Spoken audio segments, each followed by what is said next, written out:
नमस्कार, जय हिंद दोस्तों। मैं राजकुमार सिंह आपको अपने YouTube channel class work let's build your self में आपका स्वागत करता हूं। चलिए आज का सुविचार पहले देखते हैं, फिर बातें होंगी। सुविचार ये है, बोलने से पहले शब्द मनुष्य के बस में होते हैं, परंतु बोलने के बाद मनुष्य शब्दों के बस में होता है। इसीलिए जो भी बोलें समझ के बोलें। अगर नहीं आता है वर्ड तो मत बोलें, फ़ायदे में रहेंगे। शांत रहना बहुत कुछ सिखाता है। चलिए, जैसा कि आप जानते होंगे कि इसके पहले लेक्चर में आपका जेएसएम ख़त्म हो चुका है। हमने कहा था कि अगर कोई सजेशन आया तो आपके टॉपिक के हिसाब से, नहीं तो फिर प्रॉफिट और लॉस स्टार्ट किया जाएगा। तो मैं अपने उसी टॉपिक प्रॉफिट और लॉस के साथ आ चुका हूँ। बातें जो है बीच बीच में होती रहेंगी। पहले हम टॉपिक के बारे में ऐसा समझ लेते हैं कि पहली बात तो इम्पोर्टेंट टॉपिक है और रिलेटेड है परसेंटेज से, और परसेंटेज हम लोग कवर कर चुके हैं। तो इस टॉपिक को हम देखेंगे। परसेंटेज अगर नहीं देखा है आप लोगों ने तो जाके उस वीडियो को देखें और इसको कंटिन्यू करेंगे। बाकी बातें होती रहेंगी। पहले जो है थोड़ी थोड़ी बातें जो है हम प्रॉफिट और लॉस के बारे में जान लेते हैं। कुछ रटने की ज़रूरत नहीं है इसमें चीज़ें, लेकिन जान लेते हैं क्या कैसे होता है, तो फिर जो है उसको हम क्वेश्चन के माध्यम से समझेंगे। चलिए, पहली बात जान लेते हैं कि इसमें कुछ फैक्टर होते हैं, जैसे कि क्रय मूल्य एक चीज़ हो गई और विक्रय मूल्य हो गया। क्रय मूल्य को कहते हैं कॉस्ट प्राइस और विक्रय मूल्य को कहते हैं आपका सेलिंग प्राइस। और फिर उसमें बाद आ जाएगा कॉस्ट प्राइस, सेलिंग प्राइस के बाद आ जाएगा प्रॉफिट और लॉस। देखिए, प्रॉफिट और लॉस क्या होता है। जैसे कोई आप सामान, मान लीजिए मार्कर आप किसी जगह से ले आए हैं 10 रुपये का, और इसको आपने 10 रुपये से बढ़ा के इसको जो है 12 रुपये में बेच दिया है, तो 12 रुपये जो है इसका सेलिंग प्राइस हुआ। और इसमें प्रॉफिट कितने का हुआ? 10 तो मेरा रुपये लगे ही थे, 2 रुपये हमने एक्स्ट्रा जो कमाए वो हमारा प्रॉफिट है। अब मान लीजिए ये हमने मार्कर लाया 10 रुपये का। अब तो आपका हो गया प्रॉफिट के बारे में। अब आ जाइए लॉस के बारे में। लॉस के बारे में कैसे? जैसे ये है, इसको मैंने 10 रुपये में ख़रीदा, आगे जब मैंने इसको सेल किया, जो मैंने ख़रीदा है वो हमारे लिए कॉस्ट प्राइस है, क्रय मूल्य। अब इसको मैंने उठा के इसको जो है किसी को 8 रुपये में बेच दिया, तो क्या हुआ? हमने जितना पैसा लगाया था उस पर भी मुझे घाटा हो गया। कितने रुपए का? 2 रुपये का। यही हमारे लोगों का लॉस होता, हानि होती है। और एक चीज़ और, जैसे हमने मार्कर 10 रुपये में ख़रीदा और 10 में ही आगे हम इसको सेल कर देते हैं, तो क्या हुआ? ना लाभ हुआ ना हानि हुई। नो प्रॉफिट नो लॉस की कंडीशन ये हो गई। चलिए कुछ टर्म देख लेते हैं कि ये जो है बीच में जब आएंगे तो हम इसको जो है किस वर्ड से देखेंगे उसको देख लेते हैं थोड़ा सा, फिर आगे जो है क्वेश्चन के माध्यम से इसको हम कंटिन्यू करेंगे। पहले देखिए आप, पहला आप देखिए कॉस्ट प्राइस, क्रय मूल्य। क्रय मूल्य इसको अपन कहेंगे, इसको कहते हैं कॉस्ट प्राइस। Cost price. अब जो है हम जब क्वेश्चन में इसको देखेंगे तो ना, जैसे क्रय मूल्य और कॉस्ट प्राइस को अपन जो है सीपी कहेंगे। सीपी जब बोला जाएगा तो इसका मतलब वो कॉस्ट प्राइस की बात कर रहा है, ठीक है। अब आ जाइए, दूसरा है आपका, और जो है हम कॉस्ट प्राइस जो भी लेके चलेंगे वो 100 पे लेके चलेंगे। कॉस्ट प्राइस की जब बात आएगी तो हम 100 यूज करेंगे। अपना कॉस्ट प्राइस हम 100 मान के चलेंगे। अब चलिए आगे, इसको एक बार टर्म साफ समझ लीजिए, फिर क्वेश्चन जब करेंगे तो उसमें समझ लिया जाएगा ये 100 क्या है। फिर दूसरा आ जाइए आप, विक्रय मूल्य। विक्रय मूल्य इसको आप कहेंगे selling price. Selling price, selling price. और इसको अपन डिनोट करेंगे आगे चल के, आगे क्वेश्चनों में एसपी से। Selling price, SP. कोई रॉकेट साइंस नहीं बता रहे हैं, एसपी शॉर्ट फॉर्म में कहने में आसानी होती है। तो एक कॉस्ट प्राइस हो गया सीपी और सेलिंग प्राइस हो गया एसपी। अब सेलिंग प्राइस क्या होगा आपका, कि जैसे कि हमने वही बताया कि 100 आपका कोई 100 रुपये में कोई सामान खरीद लिया है, उस पर लाभ हो रहा है या हानि हो रही है, उसको हम जोड़ देंगे। जैसे कि 10 रुपये में मैंने मार्कर खरीदा था, जब 2 रुपये एक्स्ट्रा लेके 12 रुपये में बेचा तो इसमें 2 ऐड हो जाएगा। और जब लॉस हो गया तो -2, इसलिए प्लस माइनस लगाया है, ठीक है। अब आगे पढ़ेंगे। तीसरा जो है वो मैंने बताया कि नो प्रॉफिट नो लॉस की कंडीशन। जितने में खरीदा उतने में बेच दिया, वो नो प्रॉफिट और नो लॉस की कंडीशन है। अब आ जाइए आप तीसरे पे। तीसरा आपको क्या समझने की चीज़ है कि पहले देख लीजिए प्रॉफिट क्या होता है। प्रॉफिट कहेंगे लाभ। लाभ, प्रॉफिट। प्रॉफिट क्या होगी? जब प्रॉफिट होगा तो इसका मतलब जो है सेलिंग प्राइस ज़्यादा रही होगी और कॉस्ट प्राइस अपना कम रहा होगा। देखिए, जब कोई वस्तु 10 रुपये है, 10 रुपये में खरीदे, कॉस्ट प्राइस था, हमारा लाभ हुआ कितना गया? 12। तो जब लाभ निकालना होगा क्या होगा? सेलिंग प्राइस में से कॉस्ट प्राइस घटा दिया जाएगा। सेलिंग प्राइस में से कॉस्ट प्राइस घटा दिया जाएगा। ठीक है, अब हानि देख लेते हैं। हानि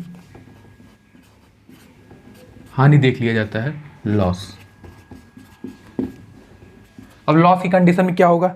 लॉस की कंडीशन में आपका कॉस्ट प्राइस ज़्यादा है, 10 बेचा 8 में, तो 10 माइनस 8, 2 का लॉस हुआ। तो cost price minus selling price. अब इसको जो है आप प्रॉफिट और लॉस जो है आप बुकों में देखेंगे तो मॉड लगा के लिखा रहता है।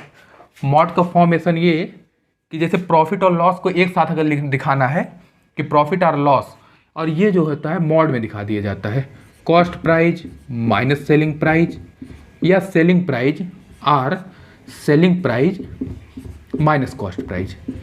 मॉड लगा दिया जाएगा तो प्लस माइनस की दिक्कत नहीं रहेगी, तो हमेशा इसको पॉजिटिव में ही लेना पड़ता है। तो selling price minus cost price और cost price minus selling price ध्यान रखने की जरूरत नहीं। और एक कॉमन चीज़ है कि जब मॉड रहेगा तो नेगेटिव साइन इसमें नहीं आता है, इसलिए जो होता है मॉड लगाया जाता है। और मैंने इसलिए बता दिया कि लोगों ने देखा होगा जो देख रहे हैं, तो उसमें जो है कन्फ्यूज होंगे कि मॉड लगा था इसमें। इसको जो होता है लाभ होगा तो ज़्यादा selling price minus cost price, और हानि जो होगी cost price minus selling price. चलिए, ये टर्म्स आप जान चुके होंगे। इसके बाद हम क्वेश्चन पे चलेंगे, क्वेश्चन के माध्यम से समझेंगे बातों को। ठीक है, यहाँ देखिए आपका क्रय मूल्य है कॉस्ट प्राइस, सेलिंग प्राइस विक्रय मूल्य, लाभ प्रॉफिट जो है selling price minus cost price, हानि जो होता है लॉस होता है cost price minus selling price. यहाँ तक आप समझ गए होंगे। नहीं समझे हैं तो थोड़ा थोड़ा प्रयास करिए, समझ जाएंगे जो भी पहली बार हैं। बाकी जिसके फ्लो में है फिर तो दिक्कत ही नहीं। चलिए अब क्वेश्चन पे हम चलेंगे। ठीक है,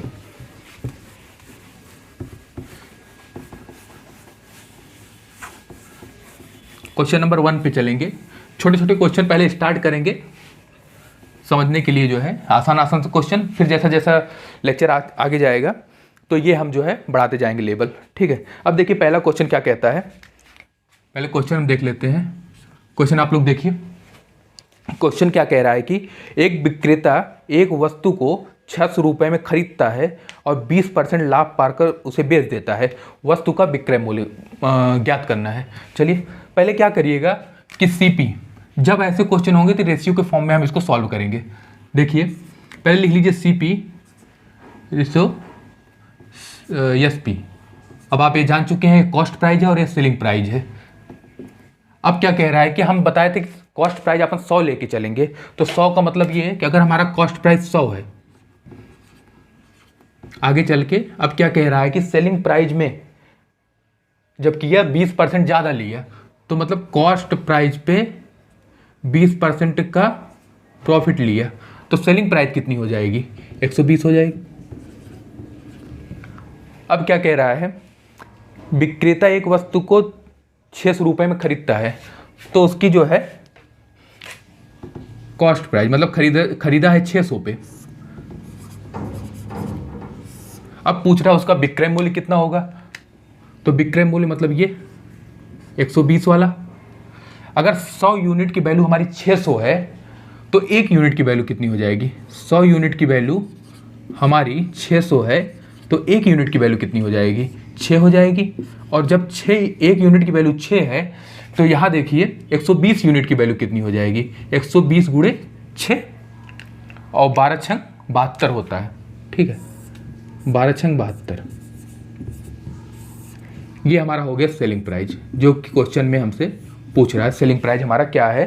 तो 720 रुपये है। ठीक है, अब जैसे यहाँ से ऐसा मत सोचिएगा, मतलब 120 गुणे 6 ही करना चाहे आप नीचे लिख के कर लीजिए। 1 यूनिट की वैल्यू 6, तो 120 यूनिट की वैल्यू 6 गुणे 120, या तो यहीं से कर लीजिए 6 से मल्टीप्लाई। ये हो गया आपका सेलिंग प्राइस, जो कि क्वेश्चन में पूछा था। यहाँ तक मुझे लगता नहीं है कोई डाउट होगा। और ये जो होता है आपकी ये जानिए कि ये प्रॉफिट की कंडीशन है। प्रॉफिट कंडीशन मतलब 100 की चीज़ हम 120 में जब बेच रहे हैं तो ज़्यादा में बेच रहे हैं तो क्या हो गया, तो ये हमारा हो गया प्रॉफिट की कंडीशन। ठीक है, अब चलिए अगले क्वेश्चन पे चलते हैं। बाकी अगर क्वेश्चन में या जो है समझने में कोई प्रॉब्लम रहे तो आप जो है कमेंट कर सकते हैं, सजेशन दे सकते हैं, और वीडियो को आप लाइक करते रहें, सपोर्ट करते रहें। चलिए नेक्स्ट क्वेश्चन पे चलेंगे, क्वेश्चन नंबर 2 पे। क्वेश्चन नंबर 2 क्या कहता है, पहले क्वेश्चन देख लेते हैं। क्वेश्चन नंबर 2, ये क्वेश्चन नंबर 2 जो है आपका आरआरबी ग्रुप डी 2018 क्वेश्चन है। आरआरबी ग्रुप डी का 2018 का आपका ये क्वेश्चन है, तो एग्जाम में आता है, ये भी इससे क्लियर होगा। चलिए अब क्या कह रहा है क्वेश्चन कि एक दुकानदार महिला ने 1100 रुपये की कीमत वाले फूलदान का एक जोड़ा जो है 19% की हानि पर बेचता है। उसने फूलदान किस कीमत पर बेचा। चलिए अब आप आ जाइए वही कॉस्ट प्राइस अपन और सेलिंग प्राइस। ठीक है, अब कह रहा है कि कोई महिला है, कोई फूलदान का जोड़ा है। फूलदान के जोड़े में क्या हुआ कि वो जितने में खरीदी, दुकानदार ने 1100 रुपये एक दुकानदार महिला ने 1100 रुपये की कीमत वाले फूलदान का जोड़ा 19% की हानि पर बेच दिया। तो मतलब उसने खरीदा 1100 का, 19% की हानि हो गई, तो क्या हुआ, यहाँ जो है आपका कॉस्ट प्राइस मान लीजिए 100 है। अब कह रहा है कि 19% की हानि हो गई, 19% की हानि हो गई मतलब सेलिंग प्राइस कितना हो गया, 81।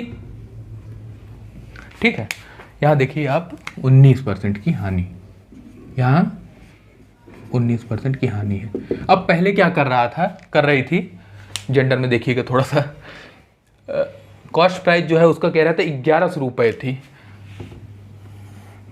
1100 रुपये, 1100। अब पूछ रहा है उसकी सेलिंग प्राइस क्या हुई नुकसान के बाद। अब जो है 100 यूनिट की वैल्यू जो है 1100, तो 1 यूनिट की वैल्यू 1100 भागे 100, 11 आ गया। ठीक है, अब यहाँ पे आ जाइए आप, तो 81 यूनिट की वैल्यू कितनी होगी, मल्टीप्लाई 11, मल्टीप्लाई कर दीजिए।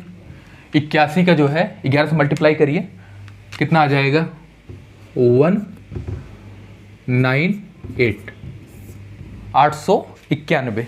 ठीक है, चलिए 891। यहीं से थोड़ा सा मैं एक नोट करके आपके एक पॉइंट बता देता हूँ कि जैसे 11 से मल्टीप्लाई करने के आए छोटी छोटी चीज़ें जो यूज होंगी, हम जो है उसको इसी में थोड़ा सा प्रयास करेंगे कि बताते चलें।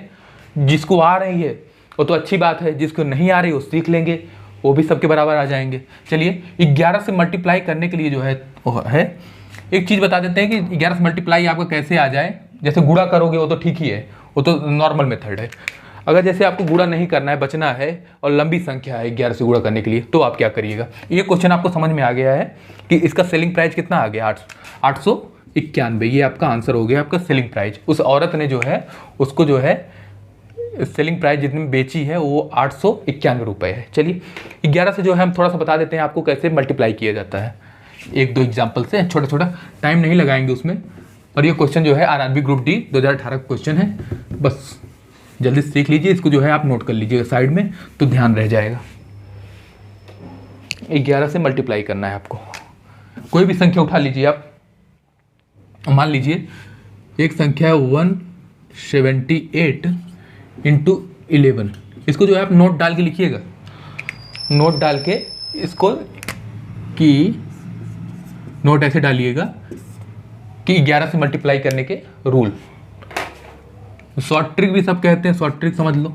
अब क्या करना है 11 से मल्टीप्लाई करने के लिए, पहली संख्या को एज इट इज जैसा है वैसा ही हमें ले लेना है। ठीक है, यहाँ 11 से मल्टीप्लाई करने के लिए पहली संख्या को ऐसे ही रख लीजिए, 8 आ गया।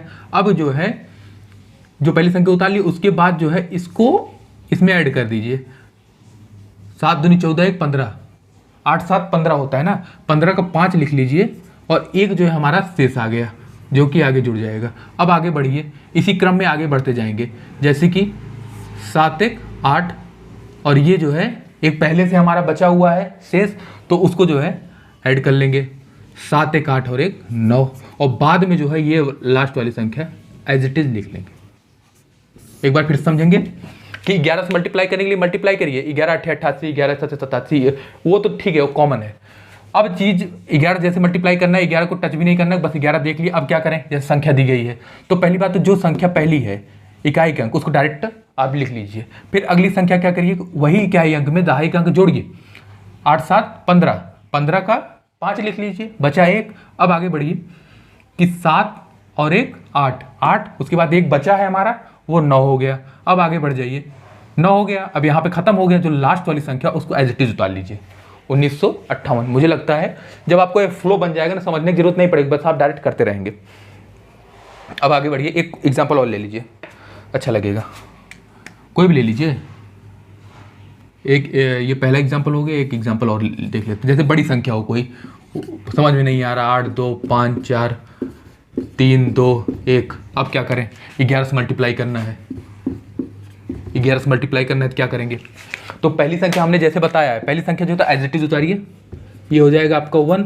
अब आगे जो होता है इसी संख्या को ऐड करिए, 2 1 3, 2 नंबर नहीं है, एक ही डिजिट में, तो उसको डायरेक्ट लिख लेंगे।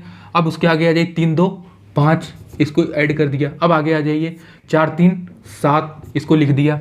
अब आ जाइए 5 4 9, उसको लिख लीजिए, 5 2 7, इसको लिख लिया। अब आगे बढ़िए, 8 2 10, 10 का 0 बचा 1, उसको ऊपर लिख लीजिए, ये जो होता है शेष है। अब आगे क्या करना है कि 8 धन 0 8 ही हो जाएगा, एक हमारा बचा है वो 9। अब आ जाइए कि 0 और 1 कितना हुआ, 1 हो गया। अब जो है था 1 जो है हमारा लास्ट वाला एज इट इज लिख लिया जाएगा, पहुंचा नहीं तो मतलब 1 यहीं लिख लिया जाएगा, लास्ट वाली डिजिट और पहली डिजिट लास्ट में लिख लेनी है।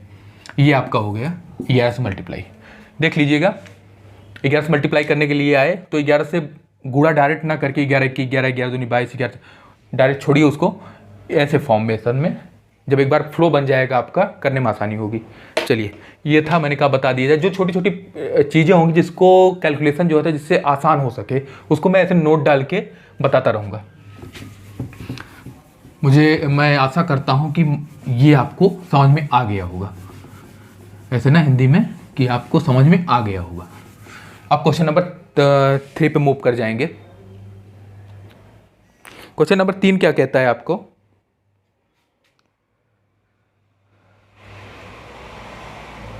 क्वेश्चन नंबर 3 देखिएगा। क्वेश्चन नंबर 3 क्या कहता है कि एक कमीज को 825 रुपए में खरीद कर सुनिधि हैं, वो कमीज खरीदी 825 रुपए में, इसे 32% के लाभ पर बेच देती हैं। कमीज का आप विक्रय मूल्य बता दीजिए। अच्छा, आपको इसका मतलब 825 दे के क्या दिया गया है, कॉस्ट प्राइस दे रखी है, आपको बताना क्या है कि इसकी सेलिंग प्राइस कितनी होगी। ठीक है, आइए पहले वही कॉस्ट प्राइस और सेलिंग प्राइस, सीपी और एसपी लिख लीजिए, सीपी और एसपी लिख लीजिए। अब क्या कि 100 का सामान था, 100 हमने माना है कि कॉस्ट प्राइस हम 100 ही मानेंगे कि 100, उस पर प्रॉफिट कितना ले लिया उसने, 32%। प्रॉफिट कितना हुआ, 32% प्लस 32। अब आ जाइए मतलब सेलिंग प्राइस तब कितना हो जाएगा, 132। अब 100 और 132 थोड़ा सा ना हो तो इसको सॉल्व कर लीजिए। रेशियो है, रेशियो तो कट सकता है आराम से, तो 4 से काट दीजिए, 25 चौका 100, और इसको काट दीजिए 4 3 12, 4 3 12। ठीक है, इसको एक थोड़ा सा सरल कर लिया गया, 4 से काट लिया गया। रेशियो है, कोई दिक्कत नहीं, कट सकता है। अब क्या कह रहा है कि 25 यूनिट की वैल्यू आपको दे रखी है 825, 25 यूनिट की वैल्यू आपको दे रखी है 825, क्योंकि हमारा कॉस्ट प्राइस जो होता है 825 है। अब देखिए 25 यूनिट की वैल्यू आपका है 825, तो 1 यूनिट की वैल्यू कितनी हो जाएगी, 25 3 75 और 75 और 82 जाएंगे 7 और 25 3 75, 1 यूनिट की वैल्यू आ गई आपकी 33। तो 33 यूनिट की वैल्यू कितनी आएगी, ये भी देख लेते हैं। देखिए बहुत लोग जो है ऐसे नहीं बताएंगे 25 यूनिट की वैल्यू इतनी, तो 1 की डायरेक्ट करते हैं कि 25 यहीं से काट लेते हैं, 25 3 75 और 75 और 7 82 और 25 3 75। लेकिन ये सब इतना बहुत हाइपोथेटिकल सोचने की जरूरत नहीं, डायरेक्ट कर लीजिए। करना सोचने में ज़्यादा टाइम लग जाएगा। यहाँ करने में 25 की यूनिट वैल्यू जो होता है 825 हो जाएगी, एक यूनिट वैल्यू काट लीजिए 33 आ जाएगी।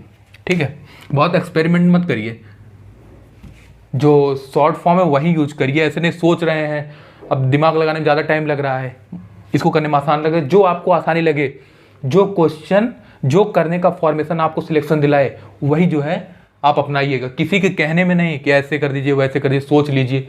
अब सोच ही नहीं पा रहे हैं, क्वेश्चन जो होता है 1 मिनट का क्वेश्चन आप 5 मिनट लगा रहे हैं सोच सोच के, ऐसे नहीं। और सिलेक्शन के बाद ये नहीं होता है कि कैसे आपने किया, तुक्का लगा करो, सिलेक्शन चाहिए, वो मायने रखता है। सिलेक्शन के बाद कोई ये नहीं कि ऐसे किया था कैसे किया था, वो मतलब नहीं रखता है। चलिए कहाँ पे थे, एक यूनिट की वैल्यू 33 आ गई, हमारी 33 यूनिट की वैल्यू कितनी होगी, तो 33 गुणे 33, 33 यूनिट वैल्यू 33, तो 33 का वर्ग कितना होगा, 33 का वर्ग। अच्छा, आपको जो है 33 का वर्ग बता देंगे, लेकिन उसका मतलब कि वर्ग कैसे होता है उसका एक फॉर्मेशन समझिएगा। पहली बात 33 का वर्ग करिएगा, आपका आ जाएगा 1089।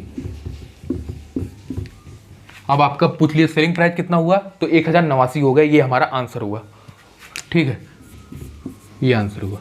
इसमें एक पॉइंट आया है कि जैसे 33 आ गया, गुणे 33 था, तो 33 का स्क्वायर करना है। जैसे 2 डिजिट का आपको किसी की स्क्वायर करना है, एक हम थोड़ा सा फॉर्मेशन बता देंगे, अगर पसंद आए तो यूज करिए उसको, क्वेश्चन में जल्दी होगा। अब 33 का किसी को स्क्वायर याद रहे, कुछ रेयर केस, कुछ बच्चे होंगे जो याद करेंगे, आप जो है उससे देखेंगे आसानी होगी। अब 33 आया तो वर्ग कैसे करेंगे उसको देख लीजिए। यहाँ पे आपको सेलिंग प्राइस पूछा था जो कि 1089 आ चुका है, इसमें कोई दिक्कत नहीं होगी। अब जो है आप थोड़ा सा एक नोट डाल के दोबारा एक पॉइंट लिखिएगा कि स्क्वायर कैसे करेंगे 2 डिजिट का। 2 डिजिट का स्क्वायर आप कैसे करेंगे, एक पहली संख्या तो वही ले लीजिए जो 33 हमारा था, तो देखिए नोट आउट डालिएगा कि स्क्वायर 2 डिजिट का, 2 डिजिट का स्क्वायर, 2 डिजिट का स्क्वायर करना हो तो क्या करिएगा कि 33 का स्क्वायर करना है। पहले क्या करिए कि दोनों डिजिट में सिंगल सिंगल डिजिट का आप स्क्वायर कर लीजिए और उसको दो के जोड़े में लिखिए। जैसे कि किसी 3 का स्क्वायर किया, आपका 9 आ गया, लेकिन 9 के पहले उसको 2 डिजिट बनाने के लिए उसके पहले 0 रख लीजिए।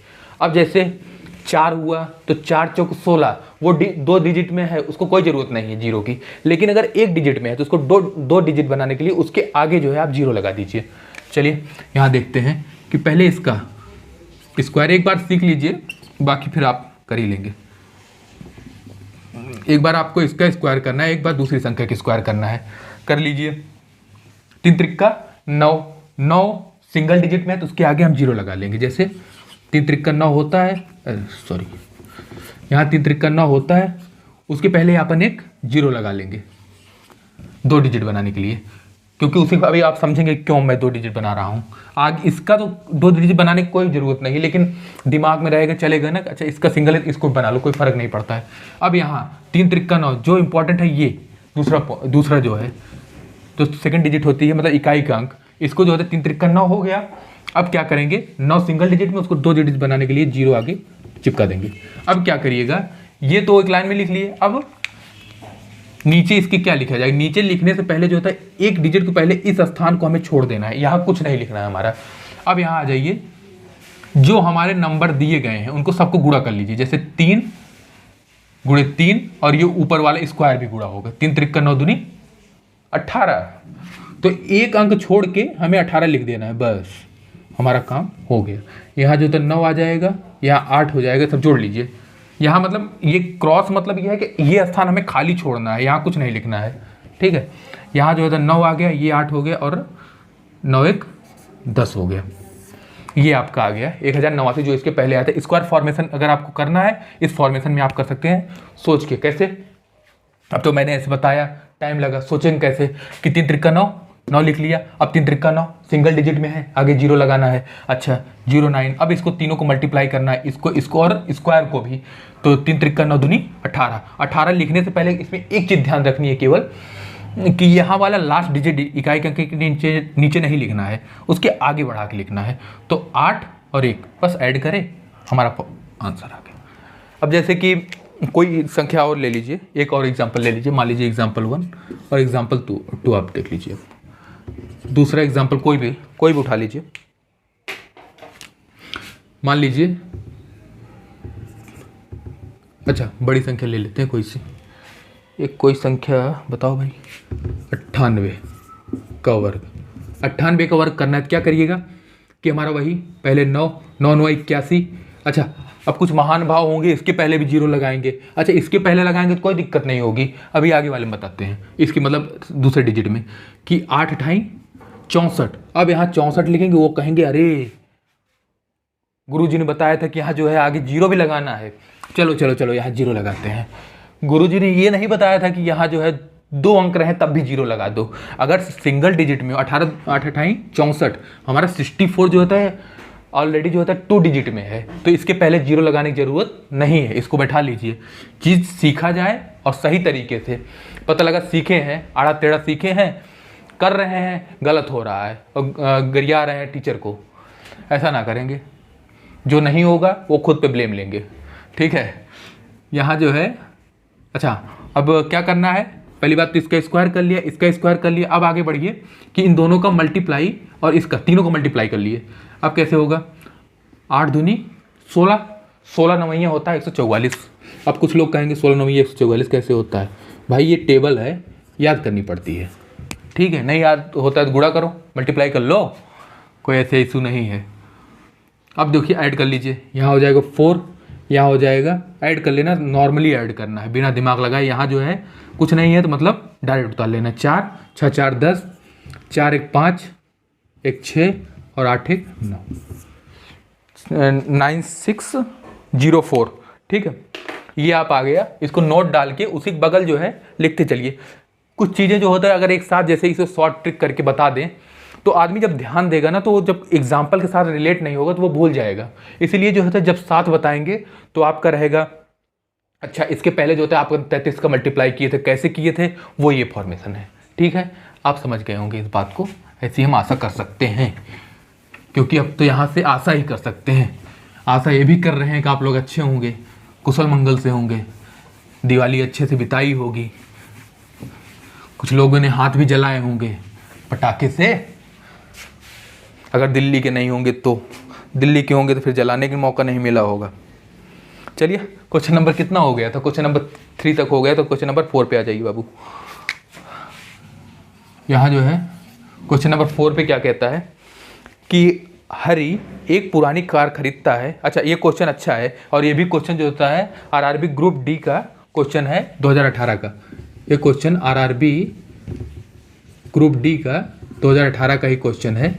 ध्यान से देखिए, क्वेश्चन थोड़ा सा अच्छा है। अच्छा क्या है, थोड़ी समझने वाली बात है, कंफ्यूज हो सकता है आदमी। अब क्या कह रहा है कि हरी एक पुरानी कार जो है खरीदता है और इसकी मरम्मत पर जो है 3000 रुपये वो खर्चा कर देता है। मतलब कि मान लीजिए ये मार्कर है, इसमें क्या मरम्मत करना, चलो ठीक है। यहाँ जो है 10 रुपये हम इसको खरीदे थे, इसमें जो है मैंने 2 रुपये की इंक डाल दी। क्या कर दी, 2 रुपये की इंक डाली। अब हमारा कॉस्ट प्राइस, पहली बात तो खरीदा इतने में, लेकिन जो टोटल कॉस्ट प्राइस हो जाएगी हमारी वो कितनी हो जाएगी 10, और 2 जो है अपन इंक डाल दिए 2 रुपये की, तो क्या हो गया 12। अब जो आगे अगर प्रॉफिट लेना है तो 12 के आगे बेचना पड़ेगा, बस इतना ध्यान रखिए, इस हो जाएगा क्वेश्चन इसका। हरी एक पुरानी कार खरीदता है और उसकी मरम्मत कराता है और 3000 रुपये खर्चा कर देता है मरम्मत पर। अब बन गई कार।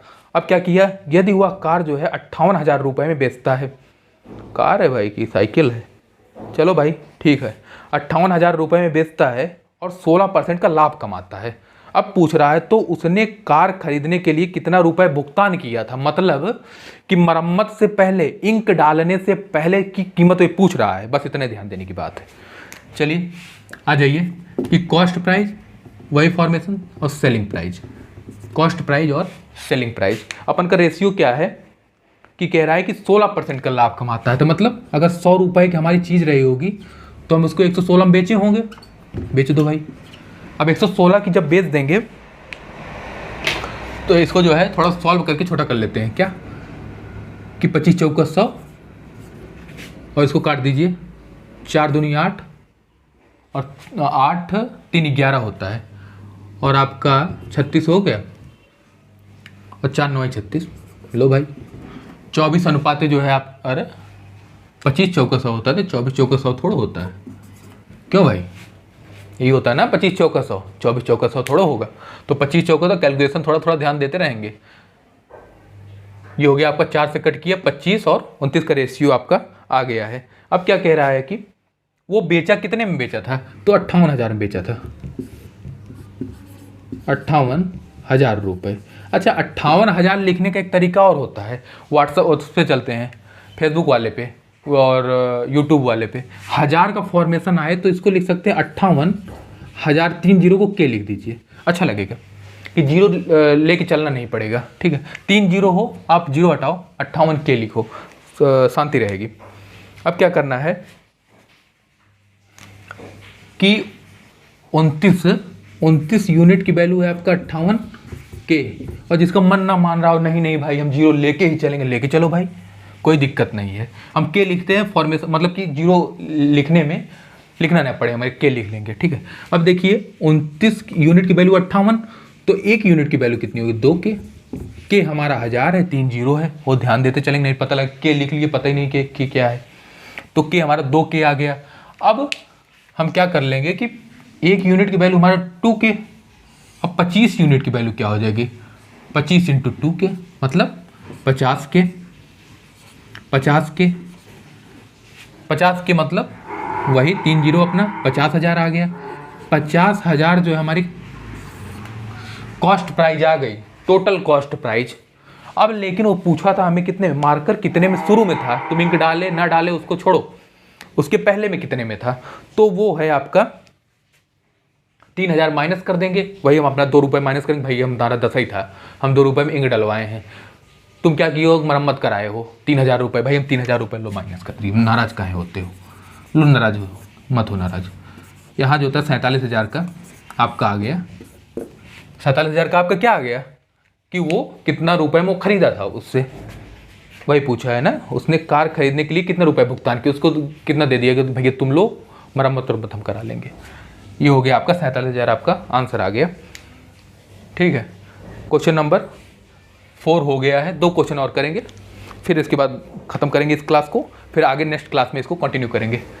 थोड़ा थोड़ा सरल क्वेश्चन, थोड़े थोड़े कठिन क्वेश्चन, दोनों का मिक्सचर करेंगे, थोड़े थोड़े आसान रास्ते, थोड़े थोड़े रेगिस्तान, कुछ जगह जो है जो सरल क्वेश्चन होंगे, जान लेना जैसे छाए की तरह है, धूप में जा रहे हो, छाया मिला, बैठ गए, ये ऐसे क्वेश्चन है कि बैठो आराम से, कर रहे हैं भाई, कर रहे हैं, कोई तकलीफ नहीं, होते जा रहे हैं। अभी कुछ क्वेश्चन आगे आएंगे, ऐसा लगे रेगिस्तान, ना पानी और धूप चटक रही है, जान निकल रही है, लेकिन करना वो भी है।